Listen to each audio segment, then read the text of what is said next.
Hey warriors, listen carefully. You hesitate, you overthink. You watch lesser men rise above you, not because they are smarter, but because they appear certain. This video will solve one problem: how to command respect, influence decisions, and dominate social and professional situations, even when you feel doubt inside. Stay until the end, because what you will learn is not safe confidence. It is dangerous confidence. Let me strip away a comforting lie you were taught early and repeated often: that confidence is a reward for being good, honest, skilled, or deserving. That if you work hard enough, if you stay humble enough, confidence will naturally arrive like a medal placed around your neck. This belief has kept generations obedient, quiet, and controllable. Confidence has never been a moral achievement. It has always been a strategic weapon. Look at history without sentiment. The men who ruled were not the most virtuous, they were the most convincing. They did not wait to be worthy before they acted worthy. They declared themselves powerful first, and the world adjusted its story afterward. Morality asks, is this right? Strategy asks, will this work? Dangerous confidence belongs to strategy. When you walk into a room, no one is measuring your intentions. They are measuring your certainty. Your posture speaks before your words. Your silence answers questions you never hear. People decide how to treat you within seconds, and that decision has nothing to do with your ethics and everything to do with how firmly you seem to stand in your own reality.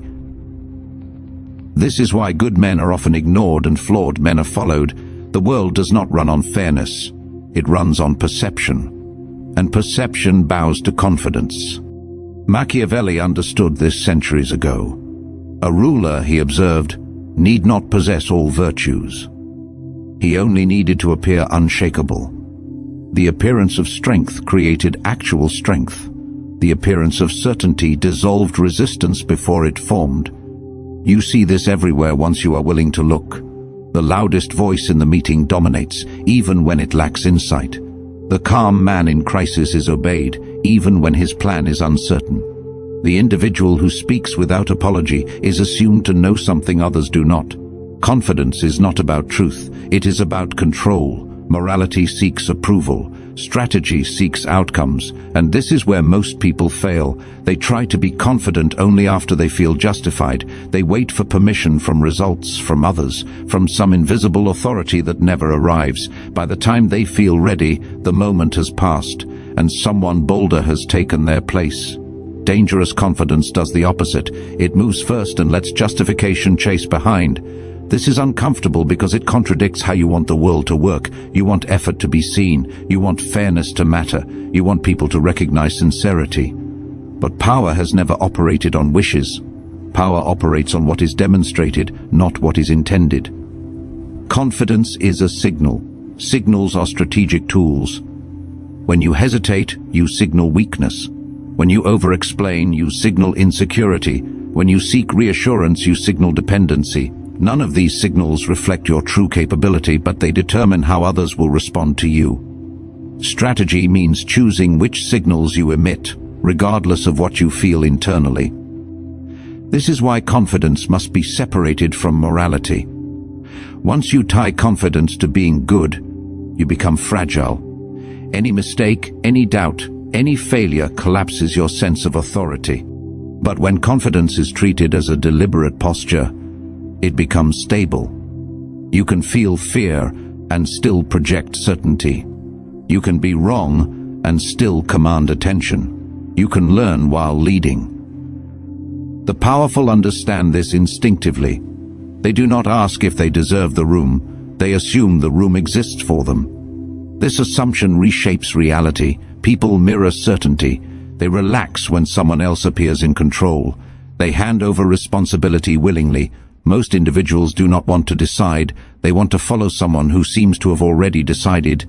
That is why confidence does not need to be proven. It needs to be performed. This performance is not loud. It is not emotional. It is restrained, measured, almost indifferent. It suggests that outcomes are expected, not hoped for. Dangerous confidence is not arrogance, though the weak will call it that. Arrogance demands validation. Dangerous confidence assumes it. Once you understand that confidence is a strategic stance rather than a reflection of moral worth, you stop trying to earn it and start using it. You stop waiting for certainty and begin creating it through action. You stop asking how you are perceived and begin deciding how you will be perceived. This shift is subtle, but it is irreversible. It changes how you speak, how long you pause before responding, how willing you are to let silence work on your behalf. It changes how others lean toward you, how often they defer, how rarely they challenge you directly. Because in the end, confidence has never been about being right. It has always been about being believed. And belief is granted to those who appear least in need of it, those who move as if doubt were an inconvenience rather than an obstacle, those who understand that morality may guide the soul, but strategy governs the world. And once you accept this, you no longer wait to feel confident before acting. You act as if confidence were already yours, and let the world catch up to the decision you have already made. There is a brutal truth most people avoid because it threatens their sense of fairness. Power is not born from reality, it is born from perception. What people believe about you matters far more than what is actually true about you. Reality is slow, perception is immediate, and in a world that decides quickly, immediacy always wins. You may be intelligent, capable, and prepared, yet if that competence is invisible, it is useless. Meanwhile, someone less capable but more convincing will rise faster, speak louder, and command more authority. This is not an accident, it is the natural order of human behavior. People do not investigate deeply, they observe superficially. They read posture, tone, rhythm, and presence. Long before they evaluate your ideas, they decide whether you are worth listening to. That decision is emotional, not rational. Perception forms first, judgment follows later, if it follows at all. This is where power begins. Machiavelli warned that men judge more by the eye than by the hand, because everyone can see, but few can truly touch. Most people will never know your true intentions, your internal struggles, or your private doubts. They will only know what you allow them to see, and what you show them becomes their truth. When you understand this, you stop trying to convince everyone with facts. Facts are fragile. They invite debate. Perception is firm. It settles the argument before it begins. This is why certainty is so commanding. Certainty calms the anxious and intimidates the hesitant. When someone speaks as though outcomes are inevitable, resistance weakens.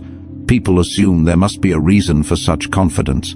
They imagine hidden knowledge, unseen preparation, silent strength, even when none exists. This is not deception in the childish sense. This is framing. The world responds not to what is, but to how what is presented. Think about leadership in moments of chaos. The crowd does not follow the most accurate voice.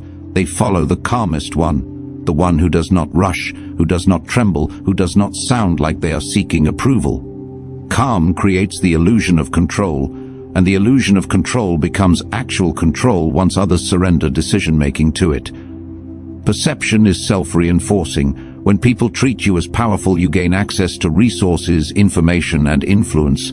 Those advantages then make you more powerful in reality, but it always begins with how you are seen. This is why dangerous confidence is not loud or dramatic. It is economical. It uses fewer words. It leaves space.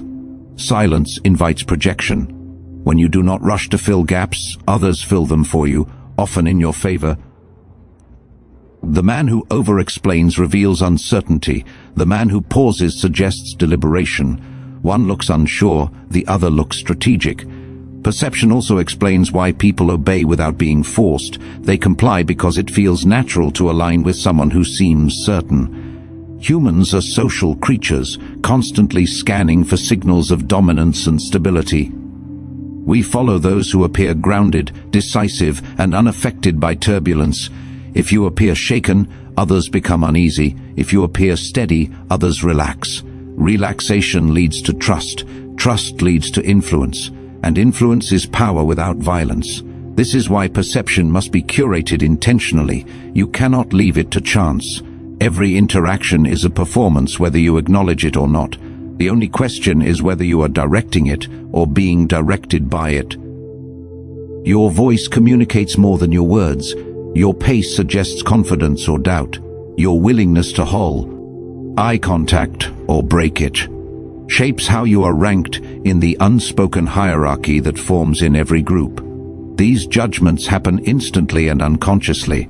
You do not get to vote on them. You only get to influence them. Once you accept this, you stop resenting the world for being unfair and start navigating it as it is. You stop demanding that others see your value and start signaling it in ways they instinctively understand. Perception is not about lying, it is about emphasis. You highlight strength and conceal hesitation. You display certainty and manage doubt privately. You choose what is visible and what remains hidden. This is why those who chase authenticity often lose power.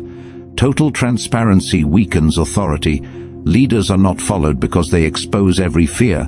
They are followed because they absorb fear and return direction. Perception creates power because belief moves people faster than proof. Once people believe in your certainty, they align their behavior around it. They defer, they listen, they wait for your signal.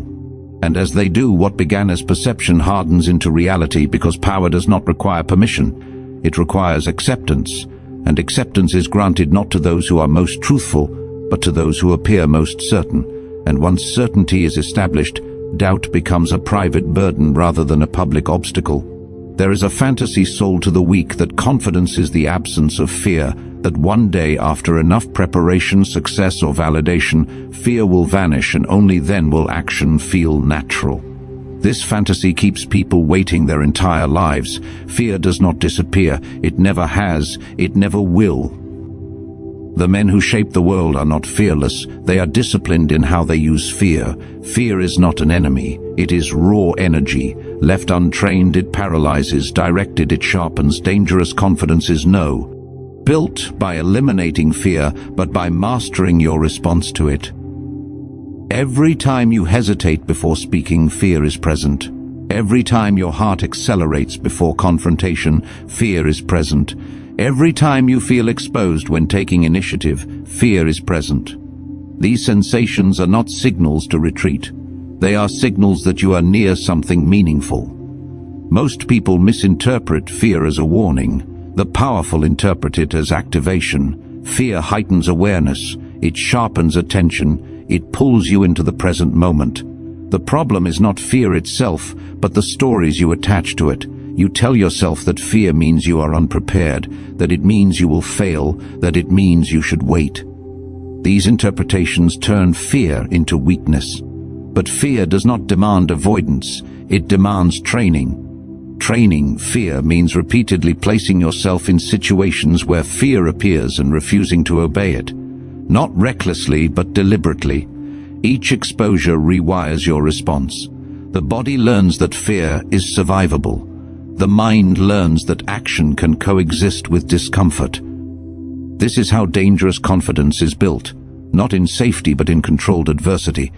Machiavelli understood that those who rely on comfort become dependent on it. Remove the comfort and they collapse. Those who train under pressure become independent of circumstance. They can operate when others freeze. Fear is unavoidable when you lead, when you confront, when you claim authority. If fear disappears, it is often a sign that you are no longer challenging yourself. Comfort masquerades as confidence, but it is fragile. The first real threat shatters it.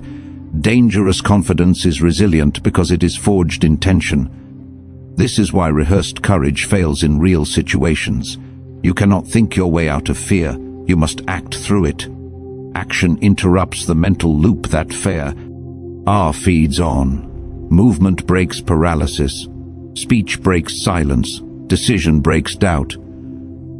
The body follows the mind, but the mind also follows the body. When you move despite fear, the mind adjusts to justify the action. This creates a feedback loop where fear loses its authority. Fear becomes a background signal rather than a command. This is also why those who appear calm under pressure are not calm internally. They are simply familiar with fear. They have met it before. They know its limits. They no longer treat it as an emergency. When you avoid fear, it grows. When you face it, it shrinks. Avoidance teaches fear that it controls you. Exposure teaches fear that it must coexist with your will. Training fear also means refusing to dramatize it. Panic feeds on imagination. The more you mentally rehearse worst-case scenarios, the more power fear gains. Dangerous confidence does not deny risk, but it does not exaggerate it either. It treats risk as a variable, not a verdict. This restraint is visible to others. People can sense when someone is governed by fear. Their movements become rushed. Their speech becomes defensive. Their decisions become reactive. The individual who has trained fear moves differently, slower, more deliberately, less affected by external pressure. This difference is magnetic. Others assume strength where there is control. They assume leadership where there is composure. Fear, when trained, becomes a compass rather than a cage. It points toward growth rather than danger. It signals where your influence can expand. The very sensations you once avoided become markers of progress. This is why dangerous confidence feels unsettling at first. It requires you to remain functional while uncomfortable, to speak while uncertain, to act while exposed, to decide without guarantees. Most people want certainty before commitment. Dangerous confidence comes first and extracts certainty afterward. You do not wait for fear to leave. You move while it stays. You speak while your voice tightens. You hold eye contact while your pulse accelerates.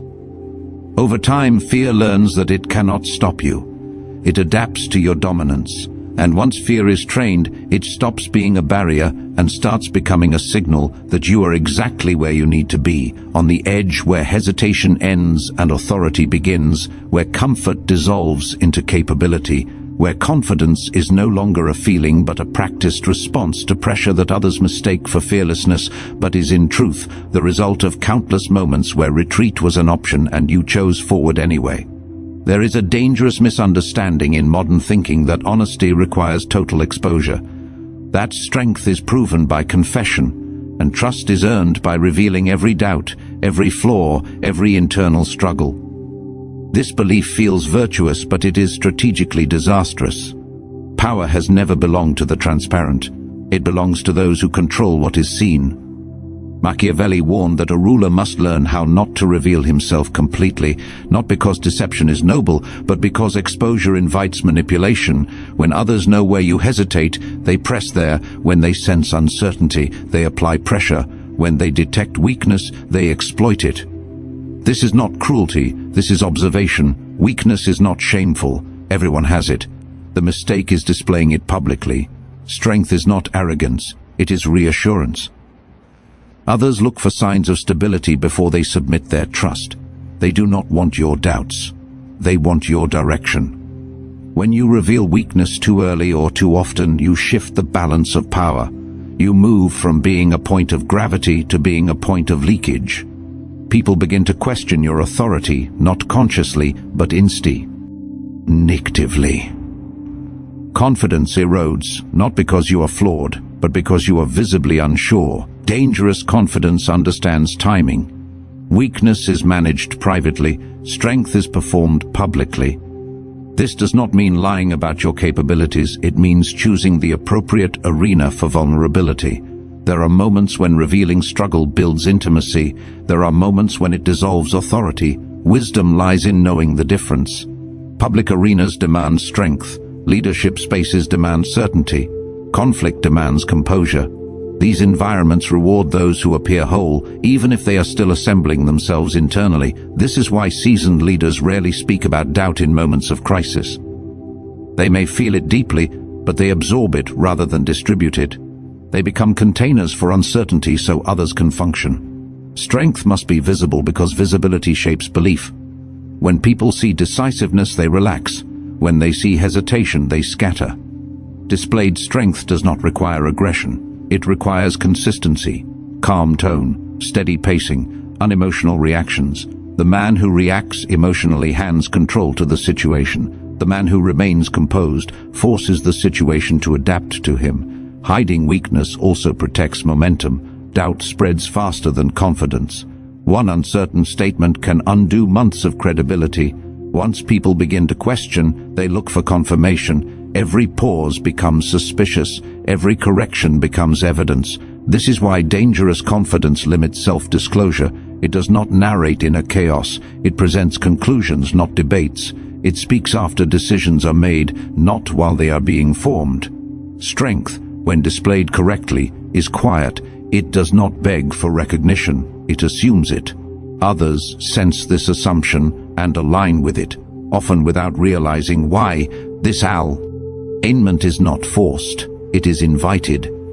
Humans prefer clarity over complexity. They gravitate toward those who simplify reality rather than expose its messiness. Strength simplifies. Weakness complicates. Displaying strength also means owning outcomes. When things go wrong, the confident do not panic or deflect. They acknowledge without collapsing. This steadiness preserves authority even in failure. Panic signals loss of control. Composure signals continuity. People forgive mistakes. They do not forgive instability. Hiding weakness does not mean denying growth. Growth happens privately. Training happens away from the spotlight. Preparation is silent. Performance is public. The audience does not need to see rehearsal. They need to see results. This separation is what creates mystique. Mystique amplifies authority. When people cannot see your internal struggle, they imagine competence. Imagination fills gaps in your favor when you provide stability. Dangerous confidence is selective honesty. It chooses what strengthens perception and withholds what weakens it. This is not manipulation. It is leadership. Leadership is the management of collective emotion. When you display strength, you give others something to lean on. When you display weakness, you ask them to carry you. Most people are already burdened. They look for relief, not responsibility. This is why strength attracts followers. It promises order. It promises direction. It promises that someone is holding the line. Weakness, when exposed carelessly, dissolves that promise. The world is not cruel for responding this way. It is efficient. It allocates trust where stability appears. Dangerous confidence respects this reality and operates within it rather than resenting it. You do not owe the world your uncertainty. You owe it clarity. You do not owe it your fear. You owe it direction. What you choose to show becomes what others believe, and what they believe determines how they treat you, how much space they give you, how much resistance you face, and how often doors open without explanation, because when strength is consistently displayed and weakness is carefully contained, confidence hardens into authority, authority turns into influence, and influence reshapes the environment around you long before anyone realizes a shift has occurred. You now understand what most never will, not because it is hidden, but because it is uncomfortable. Confidence is not a gift. It is not a personality trait. It is not a moral reward. It is a deliberate construction. You have seen that confidence is strategy, not virtue, that perception shapes power long before truth has time to speak, that fear is not an obstacle to remove, but a force to discipline, that weakness, when displayed carelessly, dissolves authority, while strength, when shown with restraint, creates gravity. Taken together, these are not motivational ideas, they are operational laws. The mistake many make after hearing this is trying to feel confident. Feeling is unreliable. Feelings fluctuate. Power does not wait for emotional alignment. Dangerous confidence is practiced, not felt. It is a posture you adopt, a pace you choose, a silence you allow to work for you. From this moment forward, you stop asking if you deserve influence and start acting as if influence is already yours. You stop announcing doubt and start managing it privately. You stop reacting to pressure and start letting pressure reveal who is unprepared. Others will call this cold, some will call it arrogance, a few will feel threatened without knowing why. That is the cost of no longer signaling uncertainty. Understand this clearly: the world does not rise to meet potential, it responds to presence, it submits to certainty, it aligns behind those who appear already decided. Dangerous confidence does not mean domination through force, it means domination through composure, through restraint, through inevitability. You will still feel fear. You will still make mistakes. You will still face resistance. The difference is that none of these will be visible, and what is not visible cannot be used against you. When you enter a room now, you carry weight before you speak. When you speak, your words land slower and heavier. When you are challenged, you do not rush to defend. You allow silence to pressure the other side. This is how authority is built quietly. You are no longer waiting to become confident. You are choosing to act as if confidence were already assumed. And in a world ruled by perception, assumption hardens into reality faster than effort ever could. Remember this above all else: the most dangerous people are not those who shout, threaten, or explain themselves endlessly. The most dangerous people are the ones who move with calm certainty, who reveal little, who fear nothing publicly, and who let others adjust to them rather than adjusting themselves to others.